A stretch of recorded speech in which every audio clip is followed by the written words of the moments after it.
Sir Congress கட்சி இதை வரவேற்குது. Of course ஒரு கேள்வி வச்சிருந்தாரு, நீங்கள் முன்னாடி 22ல் இதை வரவேற்றுட்டு இப்போ அதாவது பரந்தூர் விமான நிலையம் வேணும்னு சொல்லிட்டு இப்போ வேண்டான்னு சொல்கிறீங்களேன்னு ஒரு பொலிட்டிக்கல் கேள்வியை கருணா வச்சிருக்காரு. அதை கடந்து ஒரு பாயிண்ட் சொல்கிறாங்க, இது வந்து எங்களுடைய கட்சியினுடைய நீண்டகால தேசிய நிலைப்பாட்டோட ஒத்துப்போகுது அப்படிங்கிறாரு. என்ன அடிப்படையில் கட்சி இப்படி பார்க்குது? ஏன்னா இந்தியா ஃபுல்லாக வளர்ச்சி, அதை நோக்கி இப்போ குளோபலைசேஷன் அல்லது அதுக்கான விமான தேவை இதெல்லாம் இருக்கும்போது இது அப்படி தான் காங்கிரஸ் கட்சி பார்க்குதா ஒரு தேசிய கட்சியா? காங்கிரஸ் தலைவர் மாணிக்கம் தாக்கூர் இன்னைக்கு ஒரு 3 பக்க அறிக்கையை கொடுத்திருக்காரு. நீங்களே சொன்னீங்க 2022 அறிவிப்பு வரும்போது ஒரு புதிய விமான நிலையம் வரும்போது எல்லாருமே ஆதரிப்பாங்க. அன்னைக்கேவா பரந்தூர்ல மக்கள் போராடினாங்க, ஏகனாபுரத்தில் போராடினாங்க. அப்பதான் விமான நிலைய அறிவிப்பு வந்ததுக்கு பிறகுதான் போராட்டம் 7 ஆண்டுகளா நீடிக்குது சார். அதான் சார் சொல்றேன். அதனால அது 4 இடங்களை தேர்ந்தெடுத்தாங்க. கடைசியா முடிவு பண்ணதான் பரந்தூர். இங்கே பேசப்பட்டது பன்னூர், இப்படி பல இடங்கள் தேர்ந்தெடுத்தாங்க. இந்த கிரீன்ஃபீல்டு விமான நிலையம் நிச்சயமா வரும், அதுல எந்த சந்தேகமும் இல்லை. மாண்புமிகு முதல்வர் வந்து அதை கொண்டு வருவார். அது ஒரு பக்கம் இருக்கட்டும். இங்க பிரச்சனை என்னன்னு சொன்னா, இந்த இடத்துல 1/4 நீர்நிலை மட்டுமல்ல, பல்வேறு குளங்கள், கிட்டத்தட்ட 500 ஏக்கர்ல ஒரு செயற்கை ஏரி அதை ஒட்டியே வருது. இதையெல்லாம் பார்த்து தான் 2022ல் சாத்தியக்கூறு அறிக்கை இந்தியன் ஏர்போர்ட் அத்தாரிட்டி கொடுத்த அறிக்கையில் இவ்வளவு சொல்லப்படுது. இவ்வளவு இருந்தும் கூட வேற வழி இல்லாம இவர்கள் 2023ல் ஒரு சட்டம் போடுறாங்க. எந்த சட்டம்? சட்டமன்றத்தில் ஒரே நாளில் எந்த விதமான கேள்வி இது இல்லாம, அதாவது விவாதமே இல்லாம ஒரு சட்டம் போட்டு கொண்டு வந்து அந்த இடத்த எடுக்கிறாங்க. நான் சொல்றேன் 2020 எதிர்கட்சிகள் இன்னைக்கும் அந்த குற்றச்சாட்டை வைக்கிறாங்க, விவாதம் நடத்த முடியாம 110 அறிவிச்சிட்டாங்களேன்னு. அதான் சொல்றேன், இருக்கிற எதிர்கட்சி அதான் சொல்றேன் சார், ஆளுங்கட்சி. அப்ப கார்த்திகை சார், உங்களுக்கு தெரியாது ஒண்ணும் இல்ல. நான் என்ன சொல்ல வரேன், எதனமோ இன்னைக்கு நேற்று நடந்ததில்ல. உங்களுக்கு மதுரவாயில் திட்டம், உங்களுக்கு துறைமுக திட்டம் என்ன ஆச்சு? 1500 கோடியில் முடிய வேண்டியது இன்னைக்கு 2500ல் 3000 ஆனாலும் முடியாது. அப்ப நஷ்டங்கிறது வர்த்தகம் செய்து அரசியல் காரணங்களால் இது ஏற்படக்கூடாது. சொல்ல அதே மாதிரி சேது சமுத்திர திட்டமா இருக்கட்டும், ஏன் 4 வழிச்சாலைன்னு ஒரு அதிமுக ஆட்சி கொண்டு வந்தாங்கல்ல, என்ன ஆச்சு? அதுக்கு பிறகு அதை கூட பரிசீலனை பண்ணலாமா நினைக்கிறாங்க. அதனால இது அரசியலா நீங்க பார்க்க வேண்டிய இல்ல. அரசியலா பார்த்தா அது அரசியல் தான், அரசியல்காரர்கள் அரசியல் தான் செய்வாங்க. ஆனா இப்ப அது அரசியல் இல்ல. தேர்தலுக்கு முன்னவே இன்றைய முதல்வர் என்ன செஞ்சாரு? அங்க போய் அதை பார்த்துட்டு எல்லாத்தையும் ஆய்வு செஞ்சுட்டு இது வேண்டாம்னு அவர் சொன்னார். இன்னைக்கு நீ சொல்லி இன்னைக்கு அவர் சொன்னார்னா அவர் உள்ளபடியே வந்து முந்தைய அரசு செஞ்சதை தடுக்கிறாருன்னு சொல்லலாம். நீங்களே சொன்ன மாதிரி அதிமுக ஆட்சி என்னென்ன செஞ்சிச்சோ அதை அப்படியே செய்யறாரு. 2வது எடப்பாடியார் தலைமையில் உள்ள அதிமுக ஆட்சி ஆடு, இது நம்முடைய மடிக்கணினி, அம்மா உணவு, இது போன்ற விஷயங்கள்லாம் அவங்க செய்யல. தாலிக்கு தங்கம்லாம் செய்யல. அதையும் இந்த அரசு செய்யுது. எந்த அரசு? அதிமுகன்னு பார்க்கல, திமுக அரசு செஞ்ச அனைத்தையும் செய்யுது. அதை இன்னும் எக்ஸ்டெண்ட் பண்ணுது, ஒரு திட்டத்தை எக்ஸ்டெண்ட் பண்ணுது. அதனால அந்த மாதிரி மாண்புமிகு முதல்வருக்கு எந்த விதமான மனமாச்சரியங்கிறது இல்ல. இந்த அரசு செஞ்சு அந்த செஞ்சிருச்சு இல்ல, எது நல்லதோ அதை செய்யணும் விரும்புறாரு. இப்ப நம்ம வருவோம் சார். இந்த இடத்துல தான் இப்ப திரு விஜய் அவர்களுடைய அரசாங்கத்துக்கு முதலமைச்சராக அவர் பொறுப்பேற்ற பிறகு அவருக்கு நேரம் கொடுக்கணும், எல்லாவற்றுக்கும் விமர்சிக்க மாட்டேன்னு சொன்ன அண்ணாமலை இதுல கேள்வி எழுப்புறாரு.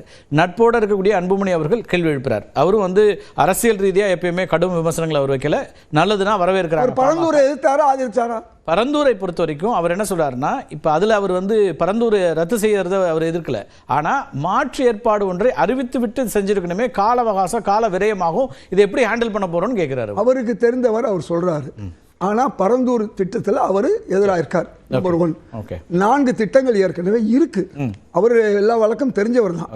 அதனால நான் அதுக்கு முன்னால 5வது முனைய மாறி நான் வந்து உங்களுக்கு உலகத்தில் பல நாடுகளில் வந்து கடலை ஒட்டி இருக்கும், ஹாங்காங் உட்பட எல்லாம் போனால் தெரியும். இதே நம்முடைய விமான நிலையம் 1983 84 எப்படி இருந்துச்சு? ஒரு பார்க்கறதுக்கே சகிக்க முடியாத ஒரு ஏர்போர்ட் இருந்துச்சு. அந்த ஒரு குண்டு வெடிப்பு நடந்துச்சு. அந்த முந்தின நாள் தான் நான் வந்து சிங்கப்பூர்லேருந்து குடும்பத்தோடு இங்கே வர வேண்டியவன், எங்களை 4 நாள் அங்கே தங்க வச்சுட்டாங்க. அப்புறம் தான் வந்தேன். அன்னைக்கு உள்ள ஏர்போர்ட்டு இன்னைக்கு உள்ள பிராமண ஏற்பட்டு பாருங்க, நாளுக்கு நாள் வளர்ச்சி வந்துகிட்டு தான். ஆனால் 5வது இடத்துல இருக்கிறோம், வர்றேன் 3வது இடத்துல இருந்து பின்னாடி போயிட்டோம் அப்படிங்கிறாங்க. பல பயணிகள் கையால் பல விஷயங்கள்ல 3லேருந்து 5 போயிருக்கோம், 5லேருந்து 3 வந்திருக்கோம். அதெல்லாம் இல்லை. இன்னைக்கு விமானத்துக்கு போறவங்களுக்கு பிரச்சனைகள் இருக்கா? கார்கோவில் எதுவும் பிரச்சனை இருக்கா? இன்னும் வந்து 5வது முனையை வந்துட்டா இன்னும் டிராஃபிக் கூடவே எப்படி சமாளிக்க போறோம்னு கேட்கிறாரு. நான் சொல்றேன், நான் என்ன சொல்ல வரேன், இந்த கிரீன்ஃபீல்ட் விமான நிலையம் வரப்போகுது. அப்படி வரும்பொழுது உங்களுக்கு இந்த 3-4 இடங்கள் இருக்குது. நீங்களே சொன்ன மாதிரி அதாவது மிகை நாடி மிக்க குழல்னு சொல்லுவாங்க. அதிகமான நீர்நிலைகள், அதிகமான விவசாயிகள் பாதிப்பு, அதாவது 1500 குடும்பம் பாதிக்கிறதா, 200-300 குடும்பம் பாதிக்கிறதா, இதையெல்லாம் பார்க்க வேண்டிய ஒரு கட்டாயம். அதை தான் என் தலைவர் மாணிக்கந்தாவூர் செய்கிறார், சொல்லியிருக்காரு. அப்ப அது மட்டுமல்ல, இன்னைக்கு ஈரநில என்ஓசி வாங்க எல்லாம் ஆராய்ந்து தான் கடைசியா அதுக்கான அப்ரூவலுக்கே வந்தாங்க. மத்திய அரசாங்கம் அப்ரூவல் கொடுக்கிறது. இதெல்லாமே அதுக்கு முன்னாடி எல்லா ஃபீசிபிலிட்டி ஸ்டடியும் தானே பண்ணாங்கன்னு சொல்றாங்க. இங்க கூட சொல்லப்பட்டது, சுத்தி நிறைய லேண்ட் வாங்கிட்டாங்க வடநாட்டுக்கார. அதுதான் உண்மை. இங்க பிரச்சனை எங்க நடக்குதுன்னு சொன்னா, பரந்தூர் வந்து ஒரு சில முதலாளிகள் பயன்பெறுவார்கள். அவர்கள் வந்து எக்கச்சக்கமான இடங்களை வாங்கி போட்டிருக்காங்க. அவர்கள் பூரா இதை ஆதரிக்க செய்வாங்க. ஆனா பிரச்சனை 62 கிலோமீட்டரா 27 கிலோமீட்டரா? இன்னைக்கு நம்ம ஒரு 12 கிலோமீட்டர் நாங்க மத்தியில இருந்து போயிடுறோம். 27 கிலோமீட்டர் பன்னூறு பெருசா, அது பெருசா? இங்க ஒரு 300 குடும்பத்தை அப்புறப்படுத்துறது பெருசா, அங்க ஆயிரக்கணக்கான குடும்பத்தை அப்புறப்படுத்துறது பெருசா? இவ்வளவு சீர்தூக்கி பார்க்கிற ஒரு வேலையை செய்யாம ஒரு அரசு செய்யாது. ஒரு அரசு என்பது தான் மட்டும் முடிவெடுக்கிறது இல்ல, அங்க அதிகாரிகளையும் சேர்த்து வச்சு தான் முடிவெடுப்பாங்க. அதோட 2 சட்டத்தை நான் சொல்லி முடிச்சுக்கிறேன். 2 சட்டம், அதாவது 22, 23 ரெண்டையும் சொல்லிட்டேன். இன்னும் வந்து ஈரநிலை இழுவையில் இருக்கு. மூணாவது, இந்த நிலங்கள் இந்த எடுக்கிற விஷயத்துல எங்களுடைய அரசாங்கம் 2013 பாலிசி, ஆமா, இவையெல்லாம் இருக்குதெல்லாம் சீத்து பார்ப்போம், அடுத்ததுல பேசுவோம். இல்ல, R&R பாலிசி எல்லா இடத்துல எக்ஸிக்யூட் பண்ணி தான் ஆகணும். சட்டப்படி எந்த இடத்துல எடுத்தீங்கன்னாலும் ரீஹாபிலிட்டேஷன், ரீசெட்டில்மெண்ட், இது ரெண்டும் செய்யணும். ஆனா உங்க கவனத்துக்கு NLC மாதிரி நிறுவனங்களே அது இன்னும் நடக்கிறது இல்ல. அந்த போராட்டங்கள் நடந்துகிட்டே தான் இருக்கு. ஒரு பக்கம் வாய்ப்பு 4 இடங்கள் அன்புமணி சொல்லியிருக்காரு. ஆர்கே சொல்றீங்க, 4 வாய்ப்பு நமக்கு இருக்கு. ஏதாவது ஒரு வாய்ப்புல இந்த அரசு நிச்சயமாக முடிவு பண்ணிட்டாங்க. தெளிவாக நான் பார்க்கிற விஷயம் என்னன்னா, எல்லா இடத்துலையுமே வந்து இந்த ரீஹாபிலிட்டேஷன் நடக்கவே மாட்டேங்குது, காசு கொடுக்குறவும் நடக்க மாட்டேங்குது. LNC பிரைம் எக்ஸாம்பிள், நீங்க தான் அதில் பிகஸ்ட் அஃபெக்டட் பார்ட்டி. நான் என்ன சொல்றேன், இந்த பரந்தூர் பிளானுக்கு பிறகுதான் மெட்ரோ விரிவாக்கம் என்ற அந்த இது வந்தது. அதற்கான DPR பண்ணி கொண்டிருந்தார்கள்.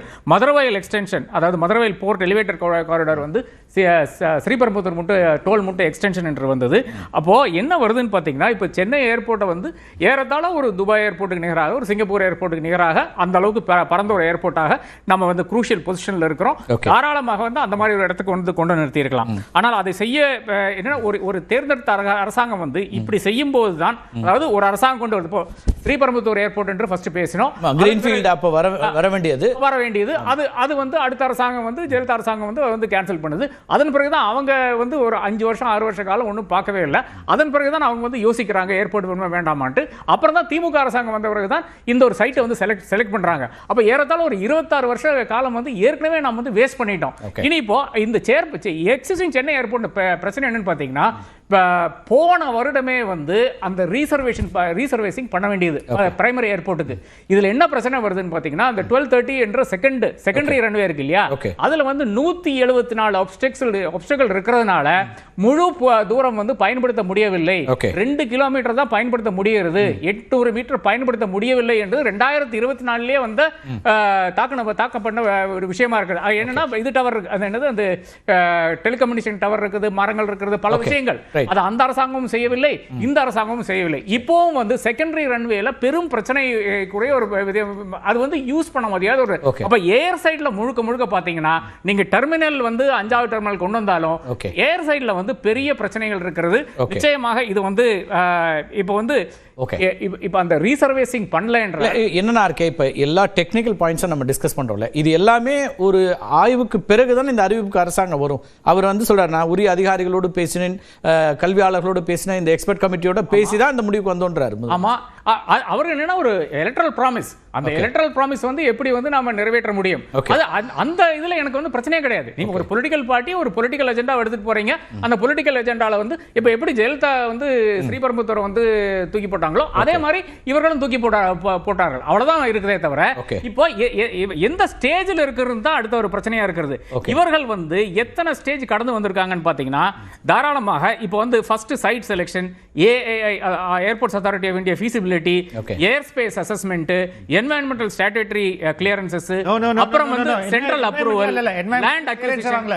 Land acquisition. Okay, you are giving a wrong information. Environment clearance வாங்கவே இல்ல. சென்ட்ரல் எப்படிங்க சரி, ஓகே ஓகே வாங்கல. ஒரே நிமிஷம் நான் பேசி முடிச்சிடுறேன். நான் பேசி முடிச்சிடுறேன். இல்ல, வாங்கல. அப்படி இல்லனா என்வாயன்மெண்டல் அசஸ்மென்ட் இவங்க சொல்ற மாதிரி கொடுக்கல என்றால் அப்புறம் எப்படி சென்ட்ரல் அப்ரூவல் வந்தது? எப்படி வந்தது? சார், வரவே இல்ல சார். அது இல்லாமல் லேண்ட் அக்விசிஷன் பண்ண முடியாது. அப்ப நான் சொல்றேன், நீங்க கிரிமினலா வந்து பண்ணுங்கங்கற. கிரிமினலா பண்ணுங்கங்கற. ரெண்டு கிளியரன்ஸ் தான். சிவில் ஏவியேஷன் தான் ஒரு கிளியரன்ஸ், ஏ கிளியரன்ஸ் ரெண்டு மட்டும் தான். எந்த கிளியரன்ஸ் வாங்கல. பிரச்சனை அதுக்கு முன்பு அவர் ஃபெலிக்ஸ் முடிக்கிட்டு இந்த என்வாயன்மெண்ட் கிளியரன்ஸ் வாங்குறதுக்கு முன்னாடியே ஜஸ்ட் பிஃபோர் தி எலெக்ஷன் நம்ம லேண்ட் அக்வயர் பண்ணிக்கலாம், அப்பதான் இதை ஸ்டாப் பண்ண முடியாதுன்ற ஒரு கிரிக்கெட் திங்கிங்ல இவங்க லேண்ட் அக்விசிஷன் பண்ணாங்க. அது முடியாது before the election. No no முடியாது. they did they did இன்ன they did not criminal. அப்ப நீங்க கிரிமினல் கேஸ் போடணும். இந்த என்டையர் அரசாங்கம் மேல நீங்க டிஎம்கே அரசாங்கம் மேல போடணும். அதுல ஃபெலிக்ஸ் அவர் எஸ்கேப் என்ன சொல்றாருன்னா, அந்த ஒரு கிராமத்தை தவிர பெரும்பான்மையான கிராமங்கள்ல ஒத்துக்கொண்டு ரொம்ப தப்பானுச்சு. அதாவது மொத்தம் 5746 ஏக்கர் வேணும். சரியா, 1700 ஏக்கர் மட்டும் தான் எடுத்திருக்காங்க.